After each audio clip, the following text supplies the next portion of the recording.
దేవునికి మహిమ కలుగును గాక. చిన్న ప్రార్థన చేసుకొని వాక్యధ్యానం చేద్దాం. పరలోకమందున్న మా కన్న తండ్రి, నీ నామమునకు స్తుతి మహిమ ఘనత ప్రభావములు తెలియచేస్తూ ఉన్నాం. మరొక దినాన్ని మాకు అనుగ్రహించినందుకు స్తోత్రాలు. నీవెల్లప్పుడూ మమ్మల్ని కాచి కాపాడుతూ నడిపిస్తున్న విధానాన్ని బట్టి స్తుతిస్తూ ఉన్నాం. ఈరోజు కూడా నాయన నీ యొక్క పరిశుద్ధ గ్రంథములో నుంచి ధ్యానింపబోవచ్చు ఉంటుండగా మాతో మాట్లాడండి, మాకు నేర్పించండి, వినగల చెవులు గ్రహించగల మనస్సును దయచేయండి. అభ్యంతరపరచ చూచే సాతాను దురాత్మ చీకటి శక్తుల ప్రభావాన్ని తొలగించండి. నీ పక్షాన నీవు నిలబెట్టుకున్న నీ దాసునైనా నేను అల్పజ్ఞుడను, పాపిని, నిష్ప్రయోజకుడను. కేవలం నీ ప్రేమ చేత, నీ కృపచేత నీవు నిలబెట్టుకున్నావు. కాబట్టి మమ్మల్ని అందరినీ కూడా ప్రభా నీ చిత్తాన్ని బట్టి నడిపించి బలపరచమని క్రీస్తు యేసు పేరిట ప్రార్థిస్తున్నాం తండ్రి, ఆమెన్. ప్రేమన దేవుని పిల్లరా, పరిశుద్ధ గ్రంథంలో నుంచి లూకాసు వార్త 17వ అధ్యాయము, లూకాసు వార్త 17వ అధ్యాయము 5 నుంచి 6 వరకు ఉన్న వచనాలు చదువుకుందాం. లూకాసు వార్త 17వ అధ్యాయము 5-6 వచనాలు చదువుదాం. నేను చదువుతున్నాను, చూడండి. అపోస్తలులు మా విశ్వాసము వృద్ధి పొందించుమని ప్రభువుతో చెప్పగా, ప్రభువు మీరు ఆవగింజంత విశ్వాసము గలవారైతే ఈ కంబళి చెట్టును చూచి నీవు వేళ్లతో కూడా పెళ్ళగింపబడి సముద్రములో నాటబడుము అని చెప్పునప్పుడు అది మీకు లోబడును. ప్రేమన దేవుని బిడ్డలారా, యేసు ప్రభు యొక్క శిష్యులు యేసు ప్రభువుని ఒక కోరిక కోరారు. ఏం కోరిక అంటే, మాకు చాలా డబ్బి ప్రభువా అని అనలేదు. ప్రభువా, మేము ఈ లోకంలో అందరికంటే గొప్పలు అయిపోవాలి, పేరు రావాలి అనే కోరిక కోరలేదు. యేసు ప్రభు యొక్క శిష్యులు యేసు ప్రభుని అడిగినటువంటి విషయం ఏంటంటే, నీవు మాకు దయచేసిన విశ్వాసం ఉందే, అది అభివృద్ధి పరచు అని అడుగుతున్నారు. విశ్వాసం ఏం వాళ్ళ దగ్గర ఉన్న విశ్వాసం సరిపోదా?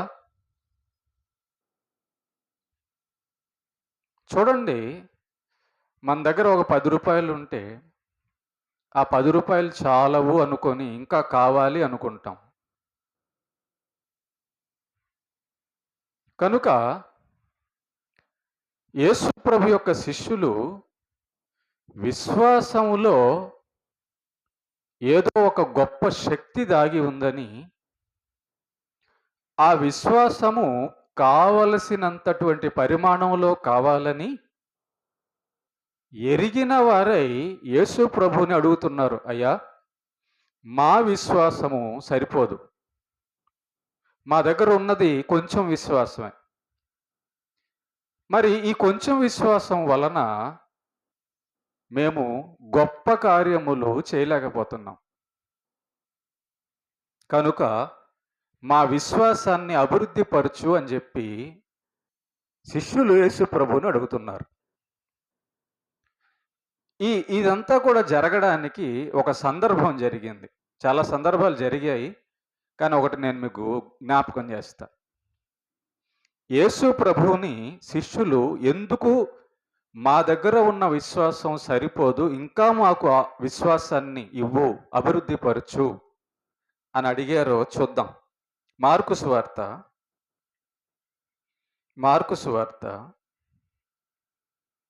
9వ అధ్యాయము 17వ వచనం నుంచి చూద్దాం. మార్కు సువార్త 9వ అధ్యాయము 17వ వచనం నుంచి చూస్తే, జనసమూహములో ఒకడు, బోధకుడా, మూగదయ్యము పట్టిన నా కుమారుని నీ యొద్దకు తీసుకొని వచ్చి తిని, అది ఎక్కడ వానిని పట్టుకొనునో అక్కడ వానిని పడద్రోయును.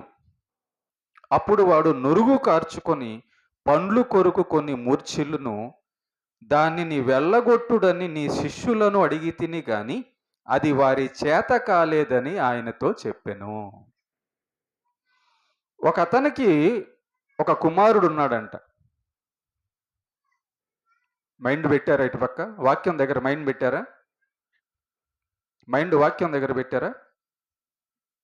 ఇంకెక్కడన్నా ఉందా? వాక్యం దగ్గర పెట్టండి మైండ్. రైట్.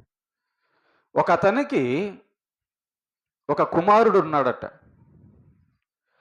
ఆ యొక్క కుమారుడికి దయ్యం పట్టుంది.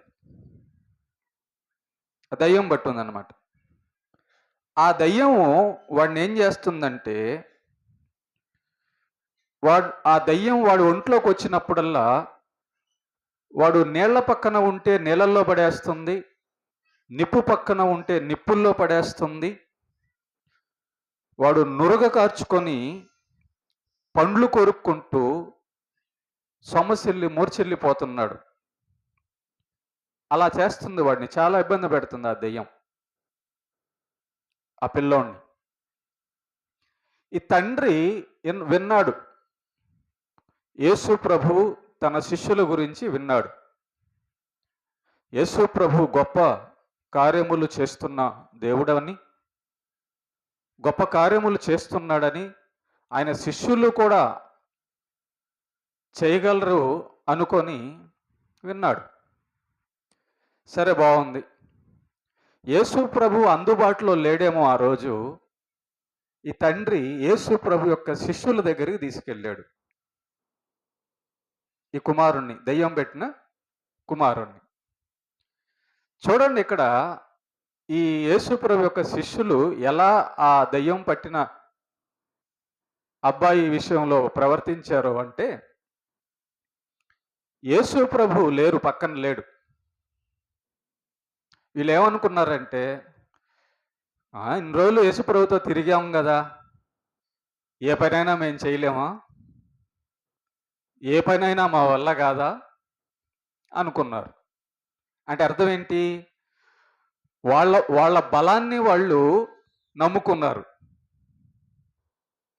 వాళ్ళ జ్ఞానాన్ని వాళ్ళు నమ్ముకున్నారు. నమ్ముకొని, తీసుకురా ఆ దయ్యం, దాని సంగతి చూస్తాం మేము, ఎంత పెద్ద దయ్యమో తీసుకురమ్మన్నారు. 12 మంది కదా యేసు ప్రభు శిష్యులు. ఎంతమంది? 12 మంది. ఈ 12 మందిలో మొదటోడు కాడి నుంచి చివరి వరకు ప్రార్థన చేస్తున్నారు, కానీ ఆ దయ్యం పోవడంలా, ఆ దయ్యము పోవడం లేదు. చూసారా? వాళ్ళను వాళ్ళు నమ్ముకున్నారు, వాళ్ళ బలం మీద, వాళ్ళ జ్ఞానం మీద వాళ్ళు ఆధారపడి యేసు ప్రభుతో ఇక మాకేం పని లేదు, మేము ఇది చేసేసేయగలంలే అనుకున్నారు. ప్రేమన దేవుని బిడ్డలారా, ఈ యొక్క విషయంలో దేవుడు మనకు నేర్పిస్తున్నటువంటి పాఠం నేర్చుకోవాలి. యేసు ప్రభు శిష్యులే కాదనలా, యేసు ప్రభుతో తిరుగుతున్న వారే కాదనలా. ఆ రోజు యేసు ప్రభు లేడు వాళ్ళ దగ్గర. అప్పుడు వాళ్ళు ఏమనుకున్నారంటే, యేసు ప్రభు లేకపోతే ఏమైంది, మేము చేయలేమా, మా వల్ల కాదా, ఆయన పక్కన తిరిగిన వాళ్ళమే కదా అనుకున్నారు. అనుకొని ఆ దయ్యము పట్టిన కుమారుడి దగ్గర చాలా ప్రయత్నాలు చేశారు. వాళ్ళ ప్రయత్నాలు, వాళ్ళ సొంత ప్రయత్నాలు, వాళ్ళ సొంత జ్ఞానం, వాళ్ళ సొంత బలము ఉపయోగించారు. ఏ పని కాల. దయ్యం పోలా. ఎప్పుడైతే గుర్తుపెట్టుకోండి, ఎప్పుడైతే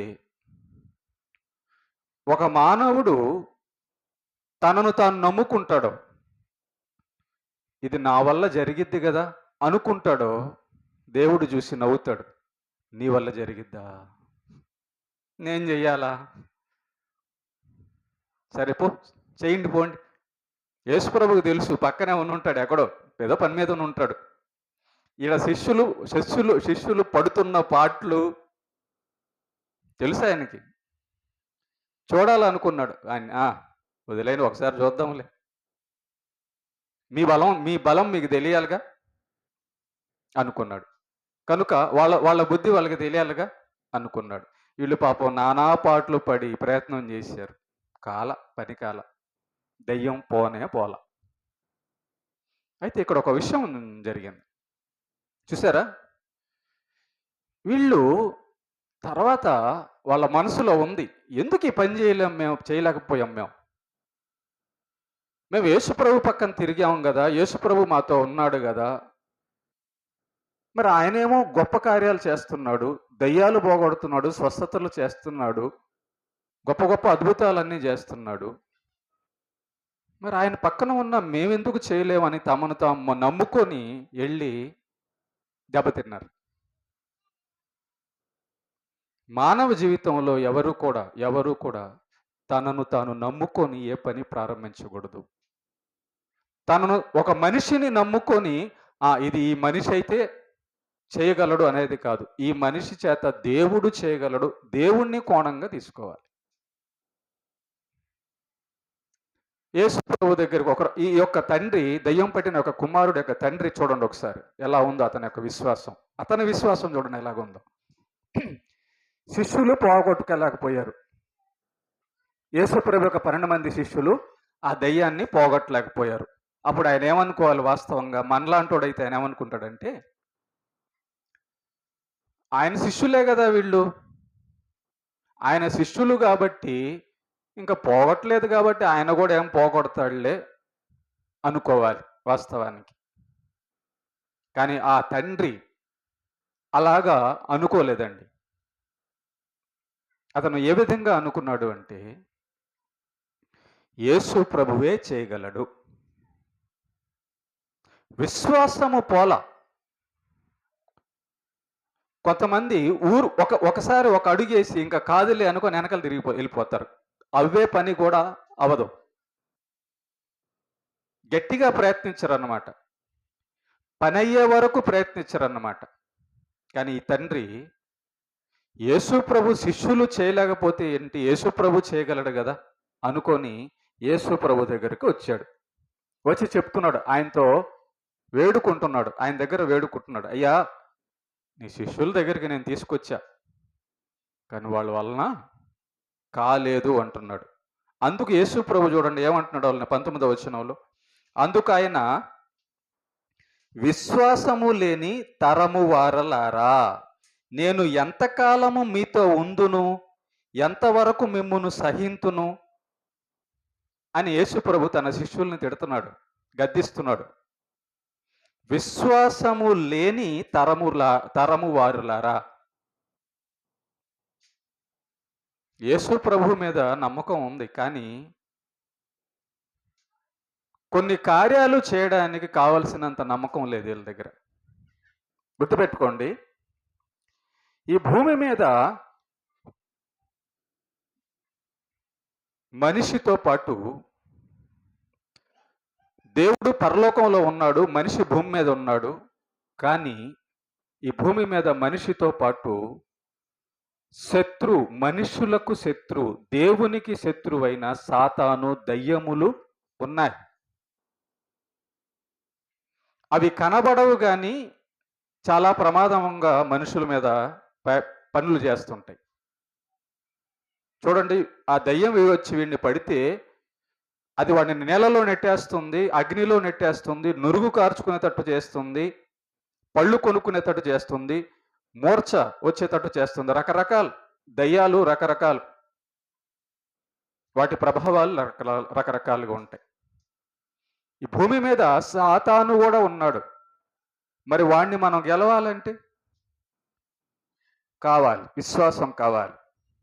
వాడేం చిన్నోడు కాదు, నీ నాలాంటోడు చిన్నోడు కాదు. వాడు వాడు ఒక దేవదూతగా ఉండి శాపానికి లోనయ్యి దయ్యంగా మారినోడు వాడు. కుయుక్తి కలిగిన వాడు, శక్తి కలిగిన వాడు కూడా. ఓకే, యేసు ప్రభు శిష్యులను గద్దిస్తున్నాడు.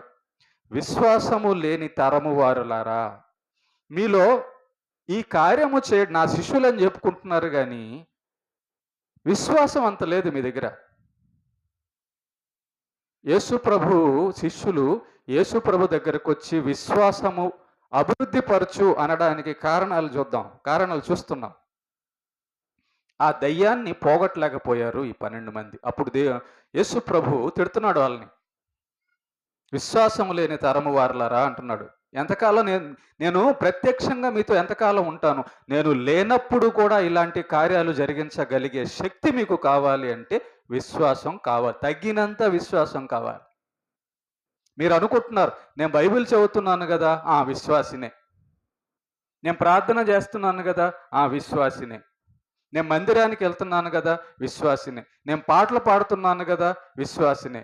నేను కానుకలు వేస్తున్నాను కదా, విశ్వాసినే. ఇది సరిపోదు. ఇది మన జీవితంలో వచ్చేటువంటి దయ్యము సాతాను యొక్క కార్యాలను జయించడానికి ఈ విశ్వాసం సరిపోదు. సాతాన్ని జయించే విశ్వాసం కావాలి. కొన్ని పరిస్థితులు మన జీవితంలో ఎదురవుతాయి. మనం మన సొంత ఆలోచనలతో పాపంలో పడిపోతాం. మనం సాతాను చూపించేటటువంటి ఆ యొక్క దురాశలను ఆశించి పాపంలో పడిపోతాం. అందుకే వీళ్ళు కూడా ఎక్కడ పడ్డారు తెలుసా? చూడండి, మేము చేయగలం అన్న దగ్గర పడ్డారు. 12 మంది పోరాడారు, కానీ వాళ్ళ వలన కాలం. సాతాను అంటాడు, నువ్వేలే, నీ వలనేలే అంటాడు. నువ్వు చేయగలవు, నువ్వు అజేయవు, నువ్వు చేయగలవు, నువ్వు తక్కువవాడివా, నువ్వేం తక్కువ దానివా అని గర్వం వచ్చేసేటట్టు చేస్తాడు సాతాను. అక్కడ ఈ శిష్యులు వాళ్ళ బలాన్ని వాళ్ళు నమ్ముకొని చాలినంత విశ్వాసం లేకుండా వెళ్ళి దెబ్బతిన్నారు సాతాను దగ్గర. తిన్నారు. యేసు ప్రభు కూడా వాళ్ళని గద్దిచ్చాడు. గద్దించిన తర్వాత వాడిని నా దగ్గర తీసుకురండి అని చెప్పి అన్నాడు. అప్పుడు యేసు ప్రభు చూడండి అడుగుతున్నాడు వాడిని. ఏమని అడుగుతున్నాడు? వారు ఆయన యొద్దకు వానిని తీసుకొని వచ్చిరి. దయ్యము ఆయనను చూడగానే వానిని విలవిలలాడించను గనుక వాడు నేలపడి నురుగుకు అరుకొంచు పొరలాడుచున్నాడు. చూడు, యేసు ప్రభు దగ్గరకు రాగానే ఇంకా వాడి నాటకాలు చూడండి ఎట్టున్నాయో. వాడిని ఏదో చేయాలని చెప్పి యేసు ప్రభుని చూడగానే వాడికి అర్థమైపోయింది, ఈయన నాకంటే శక్తిమంతుడని. విలవిల్లాడిచ్చేస్తున్నాడు, వాడిని అల్లాడిచ్చేస్తున్నాడు అనమాట. విలవిల్లాడించాను గనుక వాడు నేలపడి నురుగు కారుకొనుచు పొర్లుచుండెను. అప్పుడు ఆయన, ఇది వీనికి సంభవించి ఎంతకాలమైనదని వాని తండ్రిని అడుగగా అతడు బాల్యము నుండే, చిన్నప్పటి నుంచే ఈ దయ్యం యొక్క లక్షణాలు ఉన్నాయట, దయ్యం పెట్టిందట అంటున్నాడు. అది వానిని నాశనము చేయవల్లని తరచుగా అగ్నిలోను నీళ్లలోనూ పడదురొయ్యును. ఏమైనాను నీ వలనైతే మా మీద కనికరపడి మాకు సహాయము చేయమని తండ్రి అడుగుతున్నాడు. అయ్యా, చిన్నప్పటి నుంచే వాడిని పట్టింది ఆ దయ్యం. ఎంతమంది దగ్గరికి వెళ్ళానో, ఎన్ని చేశానో, ఎక్కడ కూడా పని అవ్వలేదు. ఆఖరికి నీ శిష్యుల దగ్గరకు కూడా వచ్చా, 12 మంది దగ్గరకు వచ్చాను, వారి వలన కూడా కాలేదు.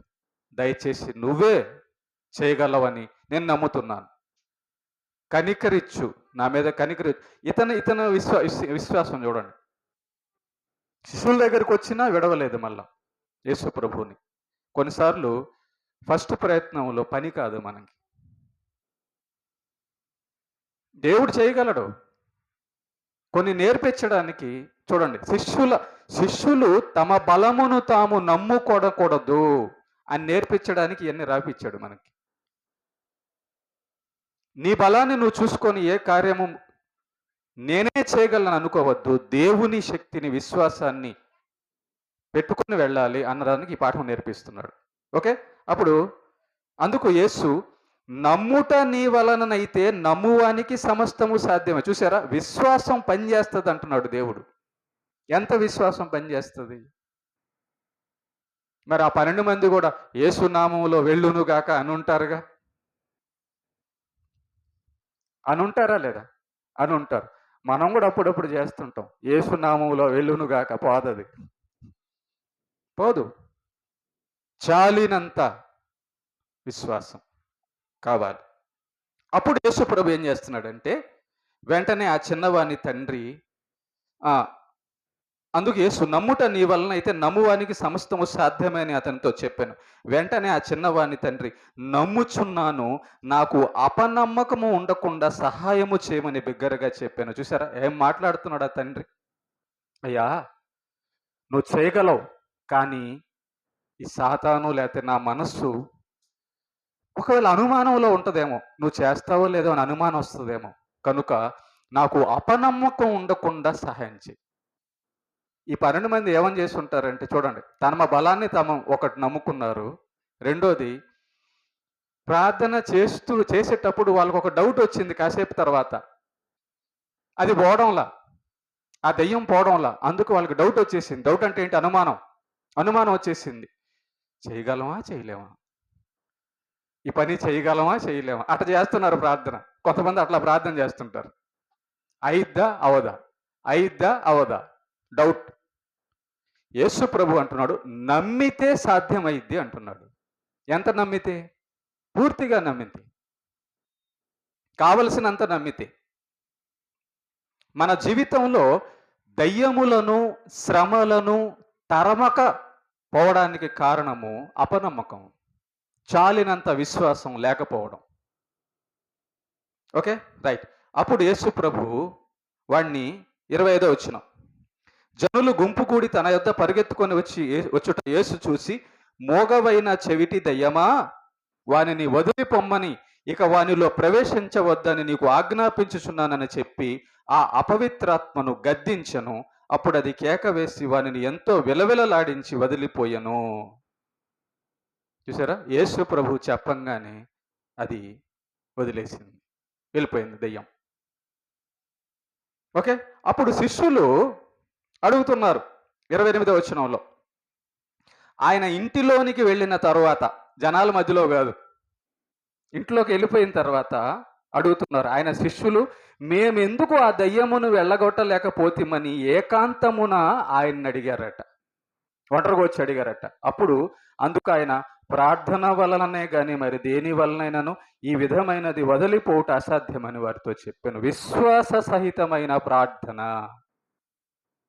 నమ్మకం పెట్టిన ప్రార్థనలో రకాలు ఉన్నాయి, నమ్మకంలో రకాలు ఉన్నాయి, విశ్వాసంలో రకాలు ఉన్నాయి, ప్రార్థనలో రకాలు ఉన్నాయి. మన దేవునికి ఇష్టం లేని ప్రార్థన కూడా ఉంది, దేవుణ్ణి నమ్మని ప్రార్థన కూడా ఉంది. అందరూ ప్రార్థన చేస్తుంటారు.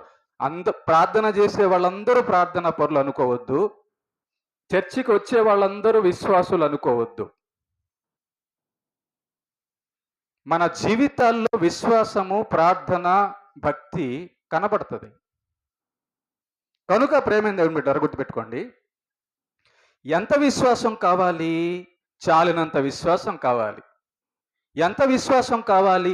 పడిపోనంత విశ్వాసం కావాలి. మన జీవితంలో కొంతమందిని చూస్తుంటాము, వాళ్ళు కొంతకాలం భక్తిగా ఉంటారు, తర్వాత పడిపోయి మళ్ళీ తిరుగుబోతులుగా, తాగుబోతులు తిరుగుతుంటారు. ఇదేంటి, మొన్న స్టార్టింగ్ చేసినప్పుడు బాగానే ఉన్నాడుగా.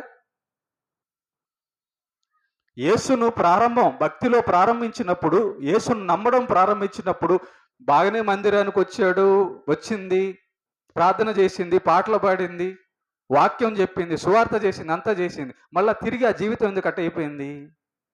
చాలినంత విశ్వాసము, ప్రార్థన లేకపోవడం వలన, వాక్యం లేకపోవడం వలన. ఏ పరిస్థితి వచ్చినా దేవునిపై విరోధంగా మాట్లాడని విశ్వాసం కావాలి. కొంతమందిని చూడండి, కొంతకాలం భక్తి చేసి, ఏం దేవుడు నా భార్యను తీసుకుపోయాడు, నా పిల్లాన్ని తీసుకుపోయాడు, లేదా నా కుమారుని తీసుకుపోయాడు, నాకు ఉద్యోగం తీసేసాడు, లేదా నాకు అనారోగ్యం ఇచ్చాడు. నా స్నేహితుడు ఒకడు ఉన్నాడు, బాగున్నంతసేపు దేవుడు దేవుడు అన్నాడు. ఓ రోజు కరెంట్ షాక్ కొట్టి కింద పడిపోయి చాలా దెబ్బతినిపోయింది ఇదంతా. నాకు తెలిసిన తర్వాత ఫోన్ చేస్తే ఏమంటున్నాడు తెలుసా? దేవుడు గురించి చెప్పే పని అయితే నా దగ్గరికి రావద్దు అంటున్నాడు. నాకు దేవుడు అన్యాయం చేశాడు అంటున్నాడు. ఏ నోట్లో ప్రార్థన చేశాడో, ఏ కాళ్ళతో మందిరానికి వెళ్ళాడో, ఏ కళ్ళతో వాక్యాన్ని చదివాడో అతడు కొన్ని రోజుల తర్వాత దేవుడు నాకు అన్యాయం చేశాడు అన్నట్టుగా మాట్లాడుతున్నాడు. ఏం జరిగింది? విశ్వాసం, చాలినంత విశ్వాసం లేదు అతని దగ్గర. ఓకే, కనుక భక్తుడి జీవితంలో భూమి మీద ఉన్నప్పుడు రకరకాల పరిస్థితులు ఎదురవుతాయి. ఈ రకరకాల పరిస్థితులు ఎదురైనప్పుడు గెలవడానికి నీకు శక్తి కావాలి కదా, బలం కావాలి కదా, జ్ఞానం కావాలి కదా, వాక్యం కావాలి కదా, విశ్వాసపు బలం కావాలి, ప్రార్థన బలం, వాక్యపు జ్ఞానం కావాలి. అందుకే చూడండి, ఈ శిష్యులు ఏకాంతమును వచ్చి యేసు ప్రభుని అడిగారు, ప్రభువా మేము ఆ దెయ్యాన్ని ఎందుకు వదలగట్లకపోయాము?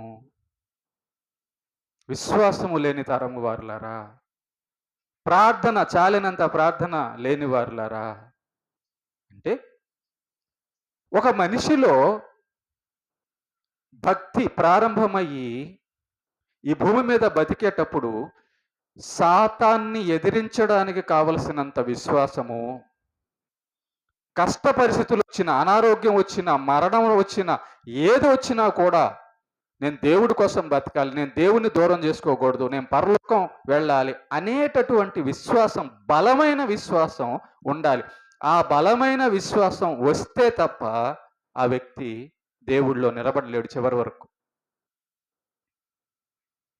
కొన్నిసార్లు మనం చూడండి, భక్తి ప్రారంభించిన తర్వాత దేవుడు చెప్పినట్లుగా మన బతుకు సాగడం లేదంటే ఒకసారి ఆలోచించండి, దాంట్లో లోపం ఉందని అర్థం. అందుకే ఎక్కడ అంటే బలహీనులుగా ఉన్నామని అర్థం. మనం బలహీనులుగా ఉంటే సాతాను మనల్ని జయించేస్తాడు. వాడిని జయించాలంటే విశ్వాస బలం ఉండాలి. ఏ బలము? విశ్వాస బలం. ఆ విశ్వాస బలం ఎలా ఉండాలంటే ఏం జరిగినా పర్లేదు, నా దేవుడు నాకు తోడంతే. అన్నం లేకపోయినా పర్లేదు, ఆరోగ్యం లేకపోయినా పర్లేదు, బంధువులు లేకపోయినా పర్లేదు, ఉద్యోగం లేకపోయినా పర్లేదు, అందం లేకపోయినా పర్లేదు, చదువు లేకపోయినా, ఈ లోకంలో నాకు ఏమీ లేకపోయినా పర్లేదు, యేసు ఉంటే చాలన్నంత విశ్వాసం. అందుకే దానియేలు సింహాల బోన్లో పడేసేటప్పుడు చాలినంత విశ్వాసం ఉంది కాబట్టి, పడేయండి రాజా, నా దేవుడు నన్ను కాపాడతలే అన్నాడు. మరణానికి భయపడలా, మరణానికి భయపడనంత విశ్వాసం షడ్రకు మెషకు అబేద్నెగోల్లో కూడా ఉంది. దావీదు గొల్యాతు మీదకి వెళ్ళాడు, చిన్న పిల్లోడు.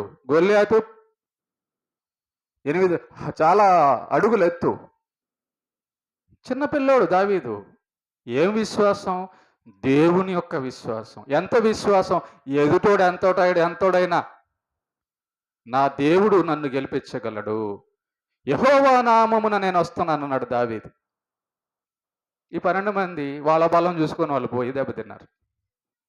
తర్వాత గొప్ప కార్యాలు చేశారు. యేసు ప్రభుని వచ్చి అడిగిన తర్వాత, ప్రభువా మేము ఎందుకు చేయలేకపోయామంటే, మిమ్మల్ని మీరు నమ్ముకున్నారు, మీ విశ్వాసం చాలా కొద్దిగా ఉంది, చాలినంత లేదు సాతాన్ని, పరిస్థితులను, శ్రమలను గెలవడానికి, కాబట్టి దెబ్బతిన్నారు అన్నాడు. ఎప్పుడు కూడా అందుకే చూడండి, కొంతమంది డాక్టర్ దగ్గరికి, భార్య లేకపోతే డాక్టర్ దగ్గరికి వెళ్ళిపోయి, డాక్టర్ గారు నేను బతుకుతానా? ఇంకా ఆయన చెప్పలా చస్తావని. ఈడికి డౌట్ వస్తుంటుంది, చచ్చిపోతానేమోనని. ఏం పర్లేదయ్యా, ఈ మందులు తింటే ఇది చేస్తే బతుకుతావు అని అన్నాడు అనుకో, దాన్ని నమ్మాలి. డాక్టర్ గారు ఈ మందులు తింటే నేను బతుకుతానంటారా? ఏమో అండి, నాకు నమ్మకం లేదు అన్నావు అనుకో, ఏం చేస్తాడు డాక్టర్? ఇంకా మరి ఈ మందులు తింటే బతుకుతావరా నాయన, ఈ మందులు తింటే నువ్వు రోగం తగ్గిపోద్దురా అంటే, ఏం తగ్గిద్దో డాక్టర్? ఈ మందులు నా రోగం తగ్గిద్దా? డోలో 650 వలన నా జ్వరం తగ్గిద్దా అంటే ఇంకేం చేస్తాడు డాక్టర్? అదనమాట. కాబట్టి మన జీవితంలో వచ్చేటువంటి పరిస్థితులను గెలవాలి అంటే చాలినంత విశ్వాసం కావాలి అని శిష్యులకు అర్థమైపోయింది. అప్పుడు వచ్చి అడుగుతున్నారు. ఇప్పుడు చూడండి, చదవండి. లూకాసు వార్త 16వ అధ్యాయం 17వ అధ్యాయం 5-6 వచనాలు. అపోస్తలులు లూకాసు వార్త 17వ అధ్యాయము 5-6 వచనాలు. అపోస్తలులు మా విశ్వాసము వృద్ధి పొందించుమని ప్రభువుతో చెప్పగా వాళ్ళకి అర్థమైపోయింది. ఓహో, ఒక మనిషి తన సొంత జ్ఞానం వలన బలం వలన ఏ కార్యము చేయలేడన్నమాట. అంతేగా, ఇక్కడి నుంచి ఇంటికి వెళ్ళాలంటే ప్రాణం ఉండాలా లేదా? ఉండాలా లేదా? నేను చేసేస్తానంటే అట్ట నువ్వు ఇంటికి వెళ్తే కదా ముందు.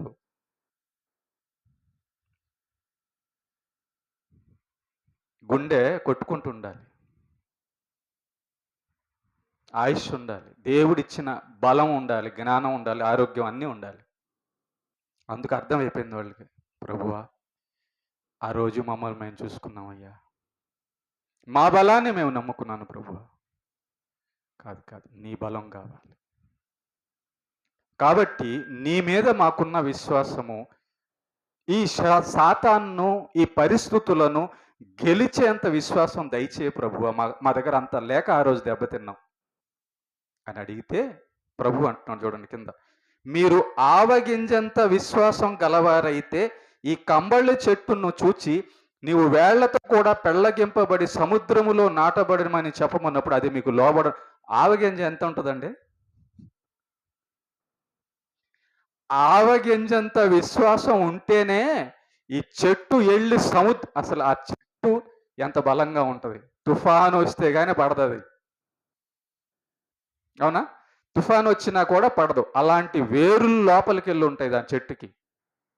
అంత చెట్టు వేళ్లతో సహా పైకి లెగిసి సముద్రం ఎంత దూరంలో ఉంది? చాలా కిలోమీటర్ల దూరంలో ఉంది. ఇక్కడి నుంచి లెగిసి అసలు లెగడమే గగనం. ఇక్కడి నుంచి లెగిసి ఆ చెట్టు వెళ్ళి మళ్ళీ సముద్రంలో పడాలా? చూసారా? అలా జరగాలంటే ఆవగింజంత విశ్వాసం సరిపోద్దంట. ఎంత విశ్వాసం? కానీ మనకు ఆ కార్యాలు జరగడం లేదంటే మన దగ్గర ఆవగింజంత విశ్వాసం కూడా లేదు అని అర్థం. అందుకే అర్థమయ్యి ప్రభువుని అడుగుతున్నారు శిష్యులు, ప్రభువా మా విశ్వాసము అభివృద్ధి పొందించు, మాలో నీ బలము, నీ యొక్క విశ్వాసాన్ని అభివృద్ధి పొందించు, అప్పుడు మేము కార్యాలు చేయగలమని అడిగినప్పుడు ప్రభు వారికి అనుగ్రహించాడు. కనుకే గొప్ప గొప్ప కార్యాలు చేశారు. తర్వాత పేతురు నడిచి వెళ్తూ ఉంటే ఆయన నీడ పడితే రోగులు బాగుపడిపోయేవాళ్ళు. నీడ అంతే. చూసారా? పౌలు గారు నడికట్టు తువ్వాలనుకోండి, అది తీసుకెళ్ళి ఏ రోగు మీద వేసినా రోగాలు పోయాయి, దయ్యాలు పోయాయి. అలా తయారయ్యారు విశ్వాసంలో. దేవుడు వాళ్ళకు అనుగ్రహించాడు. దేవుని యందు వాళ్ళు భయభక్తులు కలిగి విశ్వాసులుగా, నీతిమంతులుగా బ్రతికినందువలన. కాబట్టి అలాంటి కార్యాలు జరిగించాలంటే, పడిపోకుండా ఉండాలంటే, పరలోకం వెళ్ళాలంటే, సాతాన్ని గెలవాలంటే చాలినంత విశ్వాసం కావాలి మనకి. చాలినంత విశ్వాసం లేకపోతే పడిపోతుంటాం అంతే. పడగొడుతుంటాడు వాడు. బలహీనులుగా చేసేస్తాడు, పాపులుగా చేసేస్తాడు, మళ్ళా అపవిత్ర ఆత్మలుగా చేసేస్తాడు, దయ్యాలుగా మార్చేస్తాడు మనల్ని. చాలినంత బలం, విశ్వాసం, ప్రార్థన లేకపోతే. చాలినంత విశ్వాసం కొరకు, దినదినము కావలసినంత విశ్వాసం కొరకు మనం ప్రార్థన చేయాలి, ప్రయత్నం చేయాలి, దేవుణ్ణి అడగాలి. ఆయన ఇస్తే కార్యాలన్నీ చేయగలం, జయించగలం. ఎలాంటి పరిస్థితి వచ్చినా, అనారోగ్యం వచ్చినా, ఎలాంటి పరిస్థితి వచ్చినా నా దేవుడు చూసుకుంటాడులే. అది విశ్వాసం. అలా మన విశ్వాసాన్ని అభివృద్ధి దేవుడి దగ్గర చేసుకోవాలి. ఓకేనా? దేవునికి మహిమ కలుగునుగా.